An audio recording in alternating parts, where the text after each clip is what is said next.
Bismillahirrahmanirrahim. Assalamualaikum warahmatullahi wabarakatuh. Halo semua, bertemu kembali dengan Ibu Tika dalam pembelajaran sosiologi. Nah, pada pertemuan kita kali ini, kita akan membahas mengenai materi penelitian sosial. Nah, tentu saja pada materi kali ini sangatlah menarik gitu. Kenapa sih Bu, kok materinya bisa menarik gitu?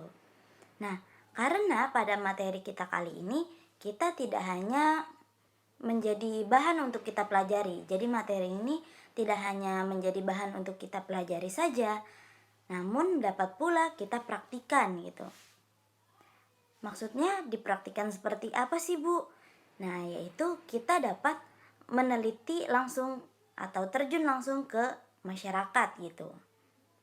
Nah, tentu saja di dalam kehidupan kita sehari-hari, di dalam kehidupan kita bermasyarakat ini, kita pernah melihat sebuah fenomena seperti pengamen, pengemis, anak jalanan, atau bahkan kenakalan-kenakalan remaja lainnya, dan menjadi sebuah permasalahan sosial. Nah, mungkin juga terlintas di benak kalian gitu. Kenapa sih fenomena tersebut dapat muncul di suatu masyarakat gitu? Dan bagaimana cara kita untuk menangani fenomena-fenomena tersebut? Nah, pertanyaan-pertanyaan seperti itu pada dasarnya bisa kita salurkan melalui metode ilmiah yang kita sebut dengan penelitian sosial gitu. Nah, untuk lebih lanjutnya lagi, mari sama-sama kita simak video pembelajaran kita hari ini. Oke, baik anak-anak, kita langsung membahas ke materi yang pertama, yaitu pengertian penelitian. Nah, kata penelitian ini berasal dari terjemahan kata bahasa Inggris yaitu research, yang berasal dari kata re atau kembali dan to search atau mencari. Jadi research ini berarti mencari kembali suatu pengetahuan. Jadi kita mengolah kembali sebuah pengetahuan, kita menggali lagi sebuah pengetahuan. Nah, jadi penelitian merupakan usaha untuk menemukan, mengembangkan, dan menguji kebenaran suatu pengetahuan yang dilakukan dengan menggunakan metode ilmiah. Nah, selanjutnya lebih singkatnya lagi, jadi penelitian itu adalah suatu proses atau rangkaian langkah yang dilakukan secara terencana dan juga sistematis untuk mendapatkan pemecahan masalah ataupun jawaban terhadap pertanyaan-pertanyaan tertentu. Jadi, penelitian ini merupakan sebuah rangkaian cara, misalnya seperti ketika kita ingin memasak gitu. Nah, kita membutuhkan sebuah rangkaian gitu. Rangkaian langkah-langkah untuk kita memasak. Nah, dilakukannya secara terencana. Nah, kita merencanakan dulu nih. Ketika kita ingin memasak, kita merencanakan dulu. Kira-kira kita ingin masak apa ya hari ini? Misalnya, kita ingin masak sayur lodeh. Nah, berarti kita sudah punya rencana nih bahwa kita akan masak sayur lodeh gitu. Nah, sama juga dengan penelitian. Nah, kita sudah mempunyai rencana nih, apakah kita ingin meneliti terkait fenomena kenakalan remaja, ataukah kita meneliti terkait hubungan masyarakat dan lain sebagainya. Dan sistematis untuk mendapatkan jawaban terhadap pertanyaan-pertanyaan tertentu. Dilakukannya secara sistematis, yaitu secara berurutan gitu. Misalnya dari yang pertama kita menyiapkan bahannya dulu, selanjutnya kita mengolah, selanjutnya kita menyajikan. Nah, sama juga seperti penelitian, kita siapkan dulu nih langkah-langkahnya, kita siapkan dulu temanya, kita siapkan dulu apa yang ingin kita teliti gitu. Ketika kita sudah tahu, kita sudah mempersiapkannya, kita langsung bisa terjun ke lapangan gitu untuk melakukan sebuah penelitian. Atau kalau ketika kita memasak ini, kita sudah pada tahap memasak gitu. Nah, yang terakhir yaitu plating gitu. Atau kalau di penelitian ini berarti kita sudah sampai kepada tahap akhir yaitu penyajian. Nah, sama juga ketika memasak, ketika sudah selesai memasak, yaitu kita sajikan seperti itu. Nah, di penelitian juga kita menyajikannya dalam bentuk apa? Dalam bentuk makalah atau laporan. Selanjutnya materi yang kedua yaitu kita akan membahas mengenai jenis-jenis penelitian sosial. Nah, yang pertama nih, berdasarkan tempat pengumpulan datanya. Jadi penelitian dapat dilakukan di 3 tempat. Yang pertama di laboratorium, yang kedua di perpustakaan, dan yang ketiga di lapangan. Nah, di laboratorium ini atau penelitian laboratorium atau laboratory research adalah penelitian yang dilaksanakan pada tempat tertentu, yaitu laboratorium, dan biasanya bersifat eksperimen atau percobaan. Misalnya ini biasanya dilakukan oleh anak-anak IPA gitu ya. Anak-anak IPA biasanya menggunakan lab untuk melakukan sebuah eksperimen atau percobaan. Misalnya di kimia gitu ya, mencampurkan larutan apa, misalnya larutan asam dengan basa, maka nanti menjadi apa gitu. Nah, selanjutnya yang kedua yaitu perpustakaan atau penelitian kepustakaan atau library research adalah penelitian yang dilaksanakan dengan menggunakan literatur atau kepustakaan. Nah, baik berupa buku, catatan, maupun laporan hasil penelitian dari penelitian terdahulu. Nah, pada penelitian kepustakaan ini biasanya orang-orang ini, peneliti ini datang untuk melakukan penelitian yang sudah di masa lampau gitu, yang sudah terjadi pada masa lampau. Nah gitu, jadi mereka itu tidak terjun langsung untuk meneliti di masyarakat, namun menggunakan penelitian-penelitian terdahulu atau menggunakan catatan-catatan masa lampau yang menjadi kajian mereka untuk dapat meneliti suatu fenomena. Nah, selanjutnya yang ketiga yaitu penelitian lapangan. Jadi penelitian lapangan ini adalah penelitian yang langsung dilakukan di lapangan atau langsung kepada respondennya. Jadi kita sebagai seorang peneliti langsung terjun ke lapangan gitu. Kita langsung bertemu dengan responden atau orang yang kita wawancarai atau narasumbernya. Jadi kita langsung bertatapan atau face to face gitu. Nah, yang kedua yaitu berdasarkan tingkat analisis yang direncanakan penelitian untuk data yang hendak dikumpulkan. Jadi penelitian dapat dikelompokkan sebagai berikut. Nah, yang pertama ini ada penelitian deskriptif. Jadi penelitian yang berupaya menyajikan rincian lebih lanjut dari informasi yang ada. Jadi deskriptif ini berarti seorang peneliti itu mendeskripsikan, menggambarkan, menjelaskan, menjabarkan terkait fenomena-fenomena sosial yang ada. Nah, dalam penelitian deskriptif ini, pertanyaan dimulai dengan kata tanya bagaimana. Misalnya pertanyaan yang akan muncul ketika meneliti sebuah kenakalan remaja yaitu bagaimana kenakalan remaja itu dapat terjadi di dalam lingkungan sekolah misalnya. Nah, sehingga jawaban dari pertanyaan tersebut itu disajikan dalam bentuk narasi gitu, dalam bentuk deskriptif gitu. Dijelaskannya dalam bentuk kalimat gitu. Nah, yang kedua yaitu penelitian eksploratif. Adalah penelitian yang berupaya mendapatkan informasi mendasar tentang permasalahan atau keadaan yang jarang atau belum pernah diteliti. Jadi peneliti ini merencanakan penelitiannya tanpa merumuskan sebuah hipotesis. Jadi dalam penelitian ini pertanyaan yang sering muncul itu dimulai dengan kata tanya apa. Jadi misalnya peneliti ini mencoba untuk mendapatkan sebuah keakraban dengan fenomena sosial yang akan ia teliti.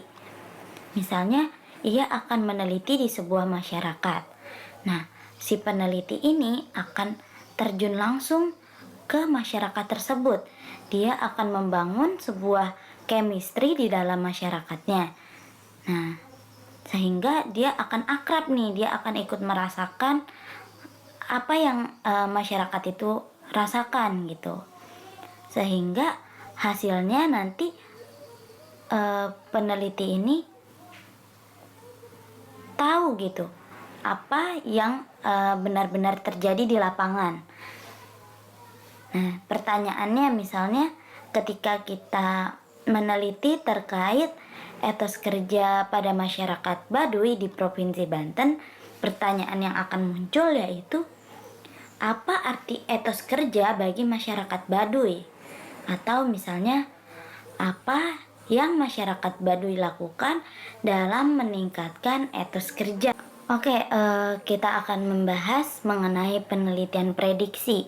Adalah penelitian ilmiah yang berupaya menggambarkan atau menjelaskan apa yang mungkin terjadi di masa mendatang gitu. Itu kan tadi ya kita ketahui bahwa penelitian prediksi atau prediksi ini berarti kita memprediksikan nih apa yang akan terjadi di kedepannya. Misalnya kita akan meneliti terkait lonjakan penduduk terhadap misalnya kebutuhan tempat tinggal. Nah, lonjakan penduduk terkait dengan kebutuhan tempat tinggal. Nah, pada tahun 2010 ketika misalnya kita melakukan penelitian tersebut, penduduk di sekitar Setu misalnya berjumlah 2 juta jiwa gitu. Nah, pada tahun 2021 apakah jumlah itu akan tetap ataukah mungkin akan bertambah? Nah, pastinya akan bertambah gitu ya. Sehingga dapat mempengaruhi tadi kebutuhan tempat tinggal.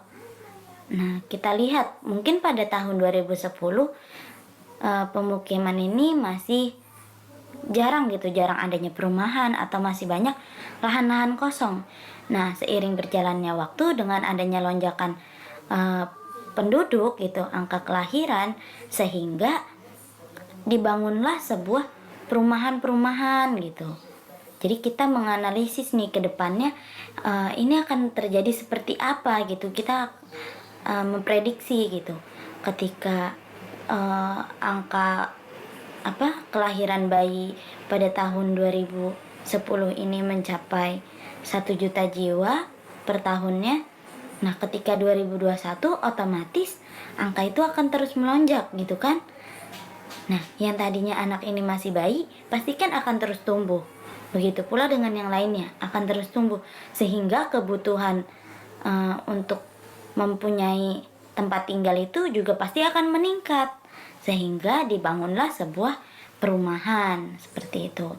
Nah, selanjutnya yang keempat yaitu penelitian eksplanasi. Apa sih penelitian eksplanasi ini? Yaitu penelitian ilmiah yang berupaya menganalisis hubungan antar variabel yang diteliti. Jadi penelitian ini digunakan untuk menentukan apakah suatu hubungan sebab akibat itu benar atau tidak gitu. Nah, pertanyaan penelitian yang sering dilontarkan itu dimulai dengan kata tanya mengapa. Apa perbedaan kesejahteraan sosial masyarakat desa dengan masyarakat kota? Nah, maka pertanyaan yang akan muncul yaitu mengapa kesejahteraan masyarakat kota jauh lebih baik dibandingkan dengan kesejahteraan masyarakat desa gitu. Nah, sehingga kita dapat mengetahui nih sebab dan akibat apa yang ditimbulkan dari kesejahteraan masyarakat desa dengan kota yang berbeda gitu. Nah, yang ketiga yaitu berdasarkan data yang dikumpulkan. Ini dibagi menjadi dua, yaitu ada kuantitatif dan juga kualitatif. Nah, kalau kuantitatif ini menekankan pada jumlah data atau quantity yang dikumpulkan. Jadi namanya kuan ya berarti merujuk pada angka gitu. Kuantitas, kuantitatif, quantity gitu ya. Berarti menekankan pada jumlah data yang dikumpulkan. Kalau dari kualitatif sendiri menekankan pada kualitas data atau kedalaman data yang diperoleh. Nah, ini kalau kuantitatif ini banyak, kalau kualitatif ini sedikit gitu ya, datanya sedikit gitu, tidak didasarkan dari jumlah gitu. Nah, selanjutnya data disajikan berupa angka statistik untuk kuantitatif. Nah, untuk kualitatif sendiri data disajikan berupa deskriptif atau menggambarkan, menjelaskan ataupun menjabarkan gitu. Jadi disajikan datanya kalau kuantitatif ini berupa angka atau statistik, kalau kualitatif ini berupa deskriptif atau deskripsi atau dijelaskan gitu. Nah, selanjutnya pada kuantitatif ini objek penelitiannya bisa melibatkan banyak orang. Tadi ya dia melibatkan banyak kuantitas atau jumlah yang banyak gitu, jumlah datanya bisa banyak gitu, karena mereka hanya menyebarkan angket saja gitu. Nah, selanjutnya kalau yang kualitatif ini partisipan peneliti terbatas jumlahnya untuk mendapatkan informasi yang mendalam. Jadi kalau kualitatif itu kan kita harus bertemu langsung nih dengan narasumbernya, sehingga ketika kita ingin meneliti dengan jumlah yang banyak itu pasti akan kesulitan gitu. Apa sih Bu gitu? Akan ada kesulitan gitu. Karena pastinya akan membutuhkan waktu yang lama gitu, waktu yang lama, dan pasti kesibukan seseorang juga kan berbeda-beda. Nah, kalau kuantitatif ini lebih fleksibel karena dia menggunakan tadi ya metode pengambilan datanya itu menggunakan angket, observasi, dan wawancara. Jadi dia bisa datang untuk memberikan angket, lalu si narasumbernya hanya mengisi gitu, hanya mengisi, dan itu mungkin tidak akan membutuhkan waktu yang lama.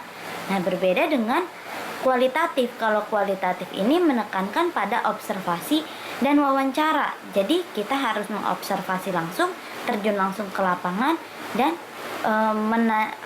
kita melakukan wawancara gitu, kegiatan wawancara dengan narasumbernya, sehingga memungkinkan narasumber ini penggalian informasinya tuh lebih dalam lagi gitu.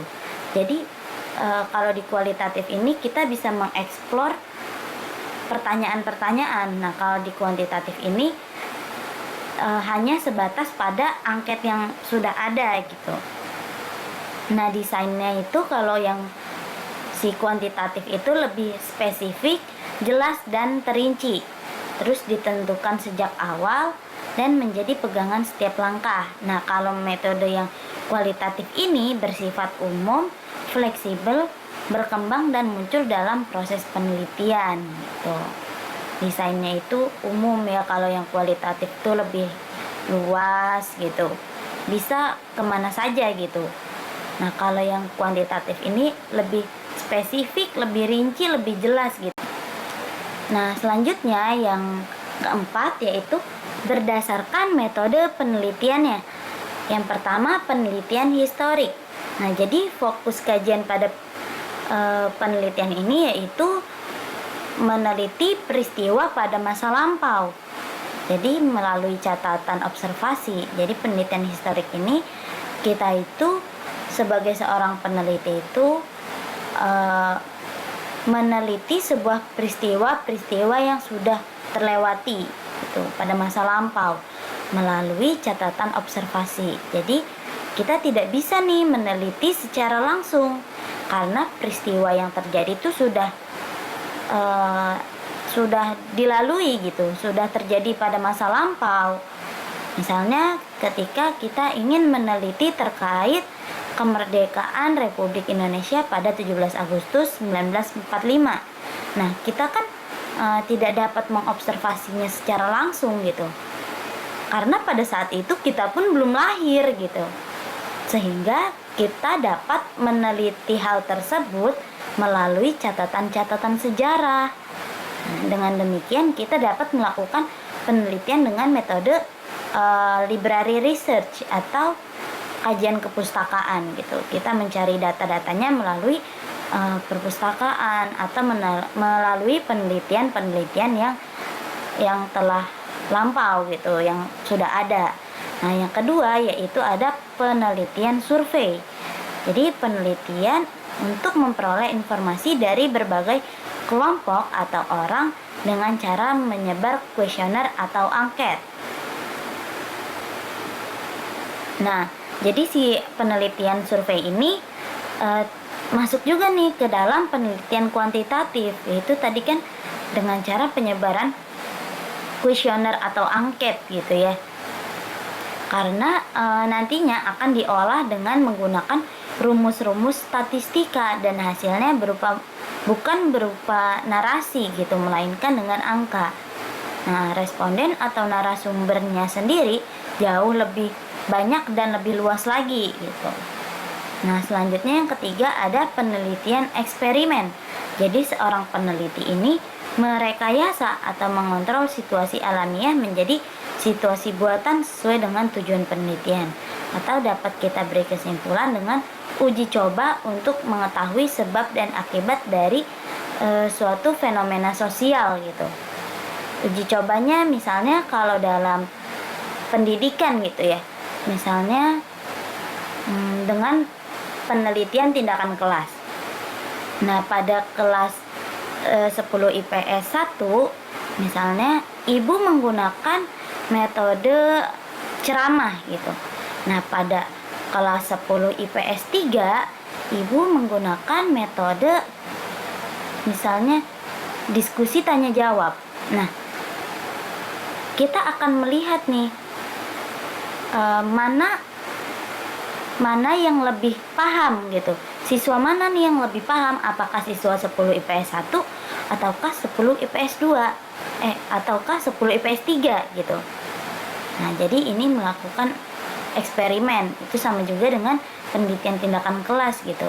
Jadi kita mencari tahu gitu, kita menguji coba sesuatu untuk mengetahui sebuah sebab dan akibat. Yang keempat yaitu ada penelitian observasi. Jadi tujuannya untuk memperoleh berbagai data konkret secara langsung di lapangan gitu. Jadi pada penelitian observasi ini sangat berkaitan dengan penelitian kualitatif, yang mana peneliti ini harus langsung terjun ke lapangan untuk mencari narasumber dan data yang terdapat di lapangan. Nah, biasanya digunakan metode wawancara. Selanjutnya kita bahas materi yang ketiga nih. Oke, sebelum kita bahas materi yang ketiga, kira-kira kalian masih pada semangat atau udah mulai nguap-nguap nih? Jangan sampai kalian gak memperhatikan ya, karena materi ini tuh sangat-sangat penting menurut ibu gitu. Jadi mari kita sama-sama perhatikan, mari sama-sama simak bersama materi yang ibu sampaikan hari ini. Oke, kita lanjut ya pada materi yang ketiga, yaitu metodologi dan langkah-langkah penelitian sosial. Nah, yang pertama kita akan membahas mengenai pengertian metodologi penelitian. Nah, metodologi berasal dari bahasa Yunani, yaitu Metodos yang berarti cara atau jalan, dan logos yang berarti ilmu.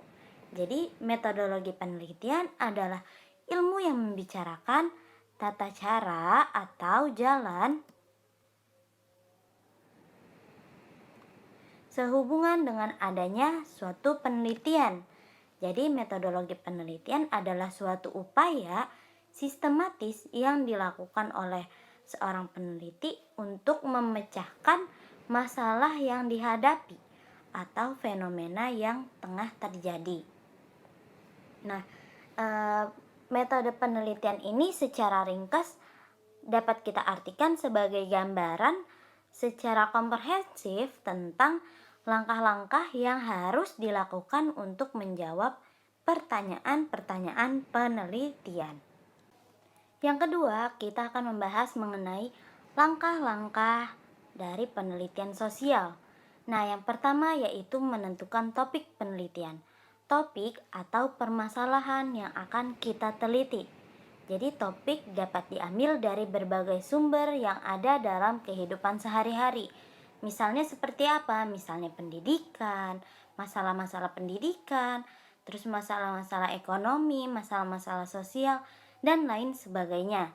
Nah, dalam menentukan sebuah topik penelitian, kita harus mempertimbangkan hal-hal yang pertama.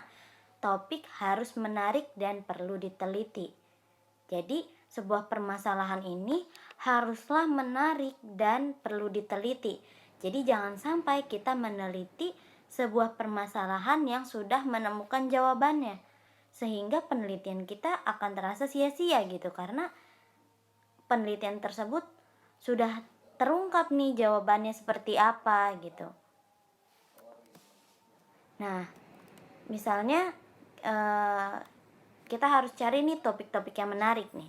Nah, topik yang menarik saat ini apa ya? Kira-kira menurut kalian topik yang menarik saat ini apa sih? Kalau menurut Ibu ya, topik yang menarik saat ini yaitu adalah fenomena mewabahnya coffee shop. Nah, betul atau enggak?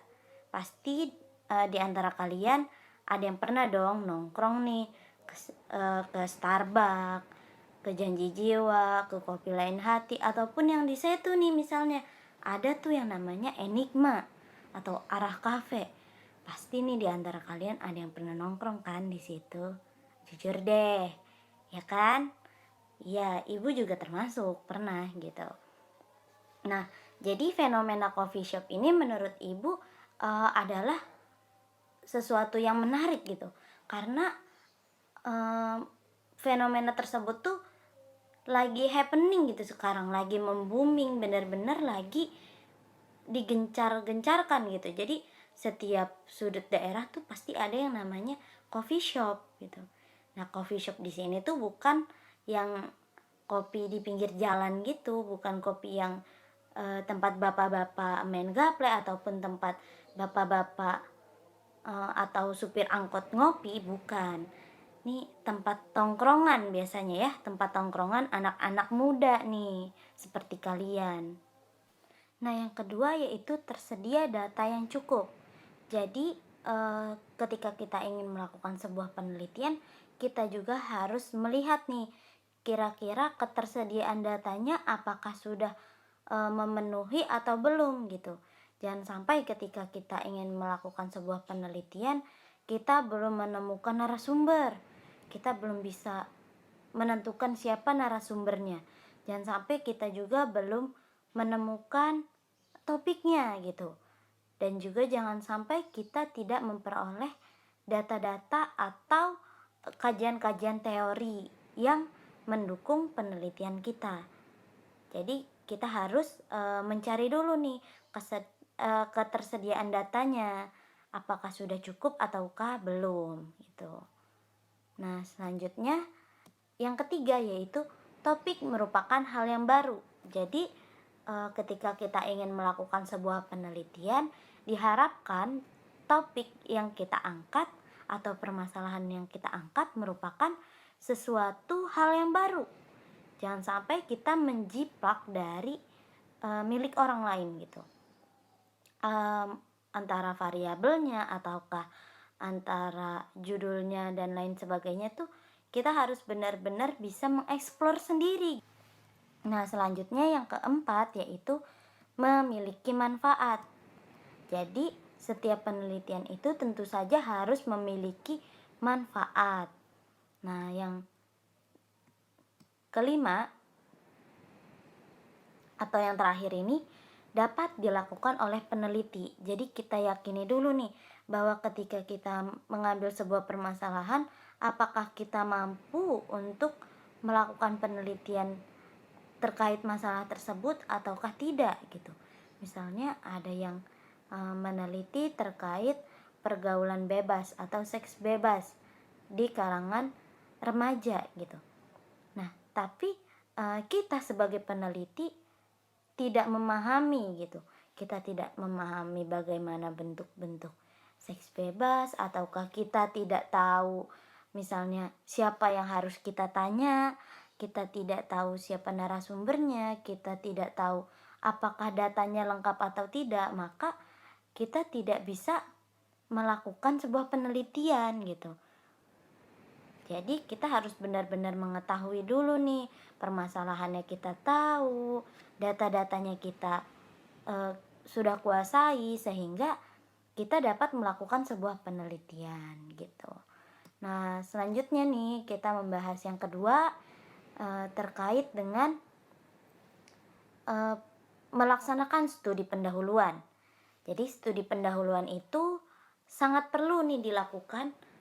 Kenapa sih Bu? Kok studi pendahuluan ini perlu kita lakukan gitu dalam melakukan penelitian? Jadi studi pendahuluan ini perlu dilakukan agar kita sebagai seorang peneliti ini tahu masalah yang akan kita teliti. Jadi kita udah tahu nih permasalahan yang kita teliti. Misalnya kita ingin meneliti tadi fenomena si coffee shop, jadi kita harus melakukan studi pendahuluan dulu. Nah, agar kita sudah memahami betul nih apa masalah yang kita teliti. Nah, studi pendahuluan ini dapat dilakukan dengan yang pertama studi kepustakaan. Kita bisa membaca berbagai referensi yang berkaitan dengan penelitian kita. Misalnya kita cari nih di internet gimana gitu tentang coffee shop misalnya, atau misalnya bagaimana tentang kemiskinan atau kenakalan remaja. Kita cari dulu di internet, ada nggak nih kira-kira jurnalnya, ada nggak nih kira-kira datanya, beritanya, atau seperti apa. Nah, selanjutnya yang kedua, kita juga bisa bertanya atau konsultasi pada ahlinya. Misalnya terkait si coffee shop ini, kita bisa bertanya langsung kepada ownernya gitu. Kita bisa bertanya juga misalnya kepada orang-orang yang memang sering nongkrong di sana gitu. Jadi kita harus melakukan studi pendahuluan dulu gitu untuk melakukan sebuah penelitian. Nah, terus yang terakhir itu kita melakukan observasi ke lokasi penelitian, yang mana tadi tujuannya agar kita tahu betul apa permasalahan yang akan kita teliti. Jangan sampai nih ketika kita mengangkat tema misalnya ya kita mengangkat tema tadi coffee shop, malah yang kita teliti itu bukan coffee shop yang untuk anak-anak muda, tapi ini warung kopi gitu. Jangan sampai seperti itu, karena kan itu salah gitu ya, sudah melenceng gitu. Jadi kita harus lakukan studi pendahuluan dulu. Nah, dengan cara apa sih? Bisa juga yang pertama nih, dengan merumuskan masalah sehingga batasan, kedudukan, dan alternatif cara pemecahan masalahnya tersebut dapat menjadi jelas. Jadi dalam ilmu sosiologi itu terdapat dua pendekatan. Yang pertama ada kuantitatif, yang kedua ada kualitatif. Jadi secara sederhana rumusan masalah penelitian kualitatif ini tentu saja berbeda dengan rumusan masalah dari si kuantitatif. Nah, salah satu karakteristik utama dari rumusan masalah kuantitatif adalah menyebutkan variabel dan juga istilah pengaruh secara eksplisit, yaitu secara langsung gitu. Meskipun tidak selalu. Contohnya seperti apa sih Bu gitu? Misalnya bagaimana pengaruh coffee shop terhadap perilaku konsumtif anak muda. Tadi kita lihat bagaimana pengaruh coffee shop terhadap perilaku konsumtif anak muda. Jadi menyebutkan variabelnya ya, variabel X dan juga variabel Y. X-nya apa? Si coffee shop. Terus Y-nya apa? Perilaku konsumtif anak muda gitu. Nah, selanjutnya sedangkan penelitian kualitatif biasanya fokus pada pemaknaan. Misalnya bagaimana sih fenomena coffee shop ini dapat meningkatkan perilaku konsumtif pada anak muda gitu. Jadi makna-maknanya yang diteliti gitu. Tidak disebutkan pengaruhnya seperti apa. Nah, jadi dapat kita simpulkan bahwa rumusan masalah dari penelitian kuantitatif ini menekankan pada hubungan antara variabel. Jadi antara variabel X dengan variabel Y gitu. Tadi variabel X-nya tadi kan menyebutkan variabel dan istilah pengaruh gitu ya. Contohnya tadi bagaimana pengaruh coffee shop terhadap perilaku konsumsi anak muda. Jadi variabel X-nya itu coffee shop terhadap perilaku konsumsi anak muda itu variabel Y gitu. Jadi ada hubungan gitu, pengaruh itu kan hubungan ya. Pengaruh coffee shop terhadap perilaku konsumsi anak muda. Hubungannya antara si coffee shop dengan perilaku konsumsi anak muda tuh apa gitu? Apakah ada hubungannya atau tidak gitu. Nah, sedangkan si kualitatif sendiri menekankan pada eksplorasi dan interpretasi makna sosial. Jadi dia menekankan kepada makna-makna sosialnya. Jadi kan tadi bagaimana fenomena coffee shop dapat meningkatkan perilaku konsumsi pada anak muda. Nah, yang selanjutnya yaitu memutuskan asumsi atau anggapan dasar atau hipotesis penelitian. Jadi, menetapkan hipotesis sebagaimana titik tolak dalam mengadakan tindakan untuk menentukan alternatif pemecahan masalah yang dipilih. Jadi, hipotesis penelitian ini dapat kita sederhanakan seperti dugaan sementara. Misalnya, seorang peneliti ingin mengetahui apakah bakso di restoran bakso bujangan ini mengandung boraks atau tidak. Nah, maka seorang peneliti ini dapat membuat rumusan masalah sebagai berikut. Apakah bakso di restoran bakso bujangan mengandung boraks? Nah, dalam penelitian ini variabel yang digunakan adalah variabel tunggal, yaitu bakso di restoran bakso bujangan. Maka hipotesis yang digunakan adalah hipotesis deskriptif. Jadi ada dua pilihan hipotesis yang dapat dibuat oleh peneliti sesuai dengan dasar teori yang ia gunakan.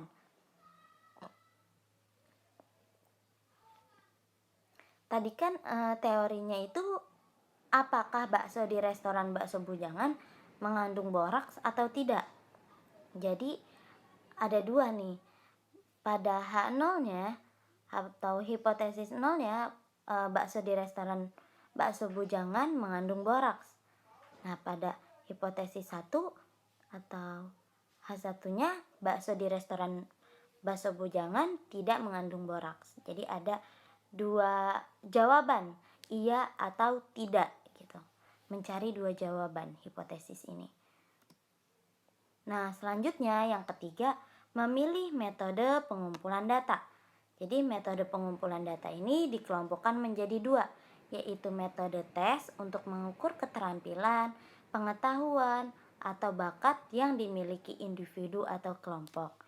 Dan terdapat metode non-tes, yaitu dengan wawancara, angket, dan juga observasi. Oke, bagaimana anak-anak dapat dipahami dengan baik ataukah masih ada yang dibingungkan nih terkait materi kita, yaitu tentang penelitian sosial. Nah, untuk selanjutnya, ketika untuk selanjutnya, jika ada yang ingin ditanyakan, silahkan dituliskan melalui WA Group. Nah, nanti kita akan berdiskusi bersama-sama di WA Group. Oke? Sampai di sini dapat dimengerti anak-anak? Jadi kalian pahami dulu video ini. Jika masih ada yang sekiranya kurang dipahami, kurang dimengerti, ataupun masih bingung, silahkan ditulis pertanyaannya ataupun tanggapannya, ataupun kalian memiliki masukan gitu di WA Group. Nah, nanti kita bersama-sama kita adakan diskusi seperti itu. Oke, sekian penjabaran materi yang dapat Ibu sampaikan. Kurang lebihnya mohon maaf. Wassalamualaikum warahmatullahi wabarakatuh.